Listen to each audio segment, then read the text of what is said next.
Et j'ai le plaisir d'accueillir pour parler de tout à fait autre chose et absolument pas littéraire, Xavier Aimant, qui va nous parler de la manière dont les Anglais ont prévu, une fois de plus, de faire la part belle à ceux qui ne sont ni blancs, ni anglais, ni protestants, ni rien, à ceux qui sont de partout ailleurs. Tout à fait. Alors comme on a beaucoup parlé de justice cette semaine, on va continuer un petit peu, mais cette fois-ci au Royaume-Uni. Il n'y a pas de raison que nos amis anglais échappent aux joies de la justice contemporaine. Alors on le sait, la discrimination, c'est très mal. C'est très mal. Enfin, c'est pas tout à fait ça. Merci de l'avoir rappelé. Mais parce Xavier que en Aimant. vérité, c'est un peu plus compliqué, hein, car c'est comme pour les chasseurs. En fait, il y a les bonnes et les mauvaises discriminations. D'où l'expression qui a été inventée, discrimination positive, qui est utilisée quand il s'agit de rompre le principe d'égalité en faveur de telle ou telle minorité, évidemment hautement méritante et injustement brimée. Alors ce sont les États-Unis qui ont longtemps été les champions de la discrimination positive, notamment en matière scolaire et universitaire, mais apparemment le Royaume-Uni ne semble pas vouloir rester derrière son cousin américain, si l'on en croit la récente polémique qui agite le monde médiatico-juridico-politique au Royaume-Uni. Alors de quoi s'agit-il ? Eh bien, sont en cause les recommandations du Sentencing Council. Alors, le Sentencing Council, c'est un organisme public indépendant chargé d'élaborer les règles d'application des peines par les juges. Il y a un parfum de haute autorité judiciaire. C'est comme ça qu'on l'aurait appelé en France, je parie. Voilà, ça ressemble fortement à cela. Et donc, ce Sentencing Council suggère que, je cite, les juges demandent désormais un rapport complémentaire pour les condamnés issus de minorités ethniques, culturelles, religieuses ou présentant des caractéristiques particulières. Alors derrière cette formulation administrative, en fait, il y a tout simplement une scandaleuse réalité. C'est la rupture avec le principe d'égalité devant la loi et l'instauration d'une justice à deux vitesses au détriment de la population autochtone qui est encore pour le moment majoritaire. Alors, pour le dire autrement, si vous me pardonnez, voilà, si vous êtes pakistanais, il y a besoin d'un complément d'enquête pour bien vérifier que on veut. Voilà, que vos conditions. Voilà. Si vous êtes LGBT, si vous êtes pauvre, si vous êtes femme, si vous êtes mère célibataire, autrement dit, si vous êtes n'importe quoi sauf la prétendue moyenne de la population, la justice, enfin le Sentencing Council recommande un complément d'enquête, c'est ça. Voilà, pour mieux éclairer le juge et faire en sorte que le juge prenne la bonne décision, qui est évidemment de vous condamner moins lourdement. C'est tout à fait ça. Vous avez très bien compris, ce qui ne m'étonne pas d'ailleurs. Mais j'avais lu un article pour préparer cet entretien, Xavier Aimant. Vous avez une telle exigence intellectuelle que j'essaie de me mettre au niveau en permanence. Et voilà, mais donc en tout cas les choses sont posées de façon très claire. Et si les juges anglais suivent ces recommandations, on assiste à rien de moins que l'institutionnalisation d'une discrimination systémique, puisqu'on aime parler de discrimination systémique, mais là ça serait en effet le cas en faveur des prévenus issus d'une quelconque minorité, comme vous l'avez dit. En clair, les prévenus hétérosexuels blancs seront désormais traités de façon plus dure et surtout de plus expéditive que les autres. Une rupture d'équité et d'égalité qui marque une nouvelle étape dans l'ethnomasochisme qui frappe nos pays, malheureusement un peu partout en Europe.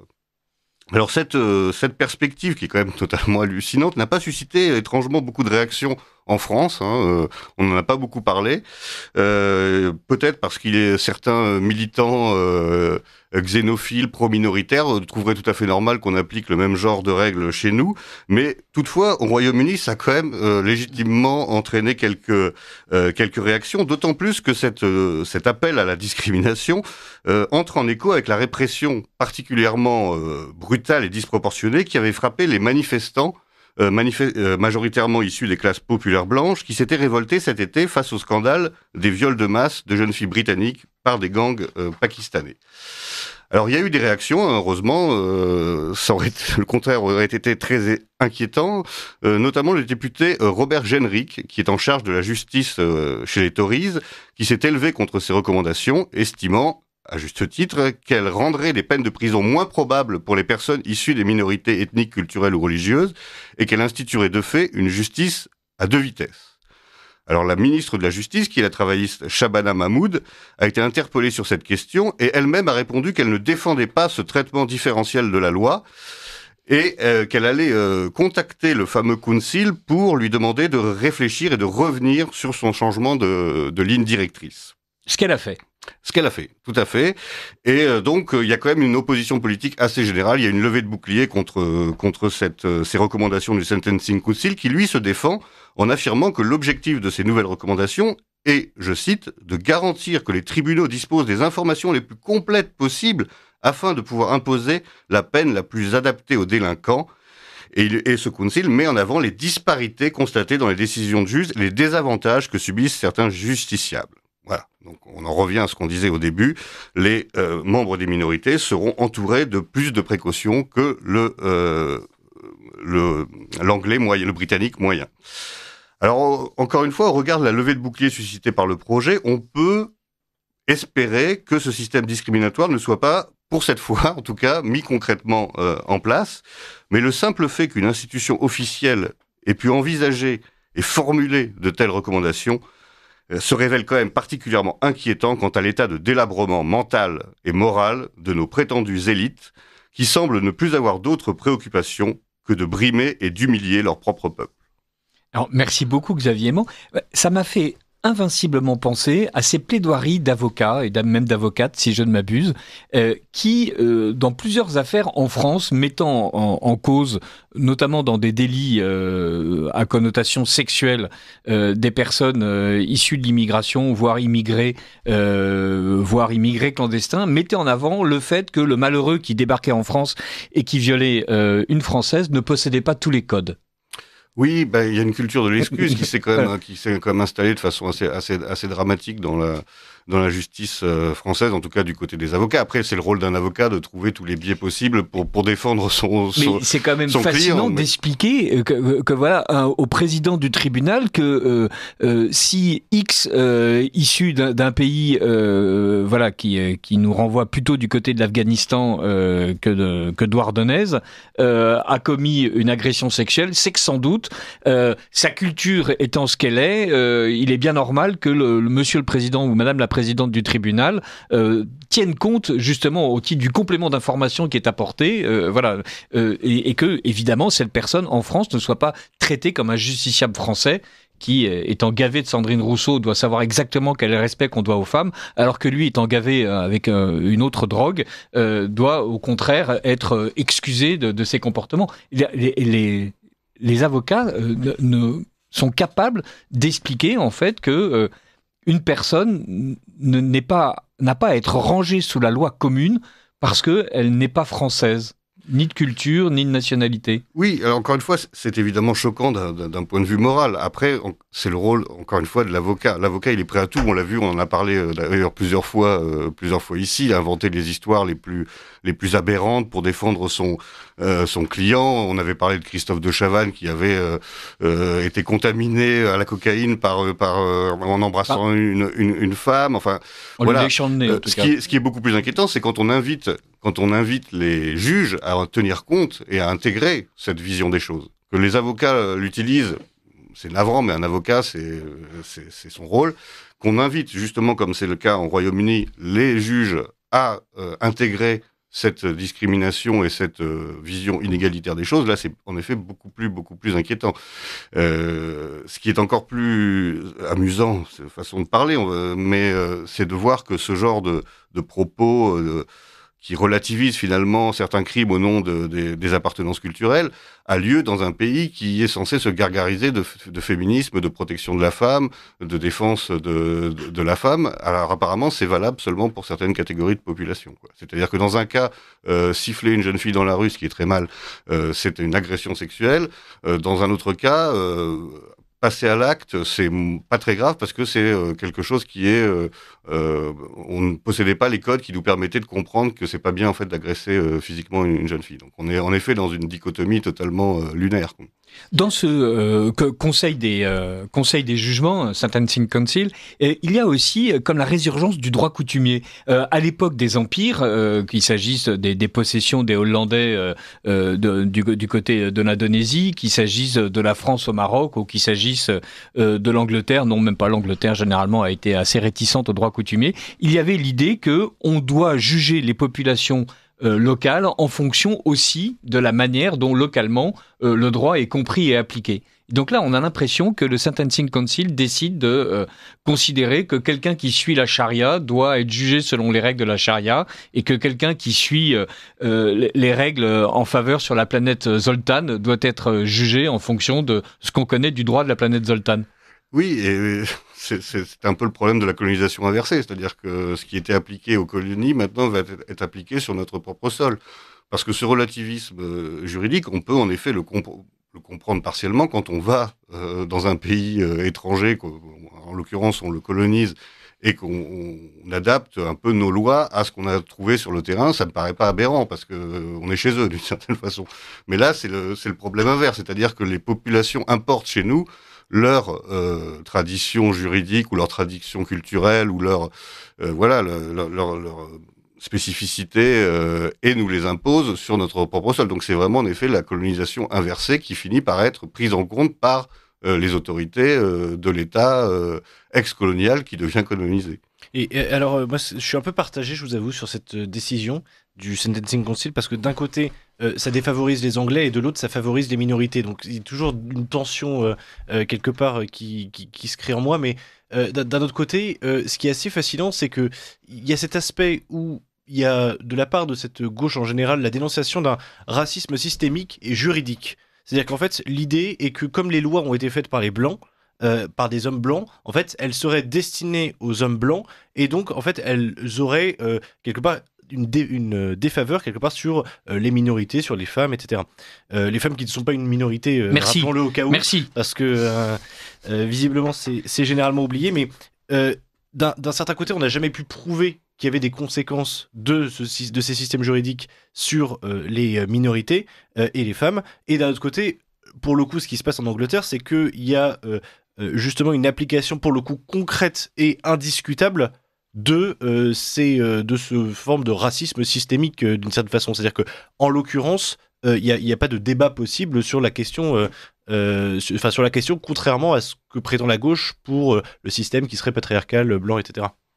Oui, alors déjà, je trouve que cet épisode, ça entérine une forme, en effet, de racisme de ceux qui le promeuvent. Parce que déjà, c'est penser que tous les membres de minorité sont forcément dans des situations de difficulté, qu'ils sont moins capables de se défendre, qu'ils sont... c'est un peu comme des enfants qu'il faudrait plus protéger. Oui, Dodi Al-Fayed, par exemple, était évidemment un nain vis-à-vis de la justice britannique. Et donc, il faudrait aider ces gens à...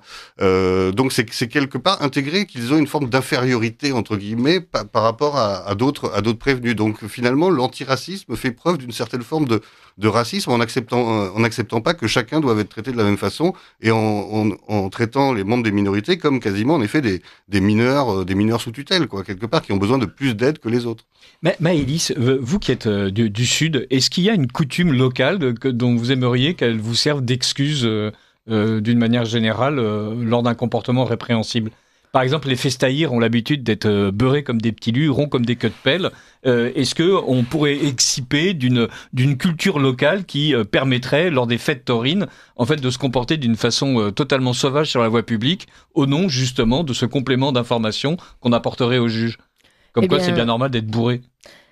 Être bourré, bon ça chacun l'entend comme il le souhaite, mais non, évidemment que c'est pas parce qu'on a une culture spécifique qui est en faveur de la fête, etc., en faveur un petit peu de pas de l'aberration, mais presque, notamment quand on est rond comme des queues de pelle en feria. Mais non, évidemment, ça ne justifie strictement rien. Un individu est soumis à des lois du moment qu'il est dans un pays. Là, en l'occurrence, on est en France, qu'on soit dans le sud, dans le nord, dans l'est, dans l'ouest, c'est strictement pareil. Il n'y a aucune distinction à faire entre un individu sous prétexte que c'est parce que bon, c'est un sudiste, donc c'est un festéjaire, comme vous avez dit. Non, il y a strictement aucune différence à faire et je ne vois pas pourquoi il faudrait faire ces différences systémiques, toujours excuser et toujours mettre en position de victime certaines personnes parce que, vous comprenez, elles ont ci, elles ont ça. Enfin, non, la loi, elle est universelle, elle s'applique absolument à tout individu qui réside sur le sol en question. Vous, Xavier Aimant, le côté, après tout, autant provincialiser un peu la justice et considérer que la cruauté envers les coqs dans le Nord n'est pas répréhensible parce que c'est une habitude et que le fait d'aller torer tranquillement dans le Sud, pourquoi pas, enfin, Et est-ce que oui, alors je mettrai pas tout sur le. Est-ce qu'on est aussi républicain que Maëlys? Alors moi, je suis assez jacobin et assez républicain. Donc sur ces questions-là, je respecte beaucoup les coutumes locales, à condition en effet qu'elles respectent la loi nationale. Mais en effet, il faut faire la différence entre l'acceptation de la diversité culturelle et la loi commune. On le voit bien, justement, vous parlez des fêtes de Bayonne. En effet, il y a beaucoup d'alcool, il y a beaucoup d'excès. Si on ne met pas les mêmes règles que ça va être une débauche et une orgie absolument inimaginable. Qu'est-ce que vous avez contre les orgies, Xavier? Qu'est-ce que vous avez contre la débauche? Au bout d'un moment, faut vivre. Zut, c'est le Sud, quoi. Oui, alors à partir du moment... C'est un particularisme local. À partir du moment où c'est entre personnes consentantes, voilà. Non, là, je crois que je vais reprendre le contrôle de l'antenne. J'aurais jamais dû ouvrir la porte. On a avec nous une espèce d'humaniste de gauche qui s'ignore. Xavier Aimant, ce Sentencing Council qui est assez récent, je crois qu'il a dû être créé en 2010. Et donc oui, je suis allé sur le site du Sentencing Council en fait, a expliqué que bien sûr il avait eu des discussions avec le ministre de la Justice et qu'il ne changeait absolument pas de point de vue, que bien sûr le ministre de la Justice avait son opinion et que lui gardait la sienne, mais si je ne m'abuse, le ministre de la Justice, dont vous avez rappelé le nom tout à l'heure, qui ressemblait un peu moins à quelqu'un qui est né à Brighton, a expliqué qu'elle allait se débrouiller au contraire pour que ce genre de propositions deviennent illégales et qu'on renforce en fait le caractère universel de la loi anglaise sur le sol anglais. En effet, le gouvernement a l'air de s'opposer quand même assez fortement à ces recommandations. Parce que je pense qu'ils ont compris que ça favorisait quand même l'atomisation de la société et aussi la rancœur grandissante des minorités, justement de la majorité autochtone, qui a quand même, comme je le disais, été profondément marquée par la répression qui a eu lieu cet été contre les manifestations populaires. Et je pense que le gouvernement actuel ne veut pas exacerber ces tensions intercommunautaires et interethniques. Et là, elle se rend compte que ça va trop loin, donc on va apaiser un peu les choses parce que on était quand même au bord, en tout cas, d'affrontements ethniques assez graves cet été. Donc, je pense qu'ils ont pris ça en compte et il faut remettre un petit peu de liant dans notre société si on veut pas aboutir à des choses très graves qui pourraient être de l'ordre de la guerre civile. D'autant que je me rappelle d'un sondage qui avait été publié justement à peu près dans ces eaux-là, quand la question migratoire était revenue sur le devant de la scène au Royaume-Uni, où, alors le chiffre n'est pas exact, mais l'ordre de grandeur l'est, environ 70 à 80% des Anglais estimaient que le multiculturalisme fonctionnait mal. C'est-à-dire qu'en fait, il y a une forme de quelque chose qui est partagé en général dans la population et même dans même si l'Angleterre n'a jamais été un pays qui a tenté d'assimiler les personnes qui venaient de son empire, même chez certaines minorités qui, par exemple, se comportent mieux que d'autres, il y a cette peur quelque part d'une distorsion des lois, d'autant que ce qui est particulier dans l'Empire britannique, c'est qu'il y a quand même des communautés qui se haïssent, qui en fait viennent en Angleterre, je pense évidemment au Pakistan et à l'Inde, qui sont, les Indiens et les Pakistanais étant deux communautés extrêmement représentées au Royaume-Uni. L'atomisation des communautés entre elles fait qu'on n'arrive pas du tout à une situation comme la France où on avait par exemple une sorte de front immigré qui peut par exemple se réunir parfois dans les banlieues. Au Royaume-Uni, il y a une vraie différence quelque part, même au sein des minorités entre elles, de vrais conflits, même les Nigérians qui... Mais ça c'est parce que l'Angleterre a toujours réussi, ou plutôt le Royaume-Uni a toujours réussi à dresser les uns contre les autres. Les Irlandais, les Gallois et les Écossais contre les Anglais, les pauvres contre les riches, les protestants contre les catholiques. Ils ont quand même, cette race maudite, une culture en fait de la haine intracommunautaire absolument stupéfiante. Mais eux-mêmes, si je peux me parler, si jamais il y a des Anglais qui m'écoutent. Eux-mêmes, enfants de Lucifer, ne pouvaient produire autre chose que de tels vices et immondices dans le monde entier. Merci de le formuler d'une manière résumée. Xavier Aimant. Là, je suis pas tout à fait d'accord sur la différence. Je pense pas qu'il y ait de front immigré en France non plus. Hein. Les communautés sont aussi très divisées.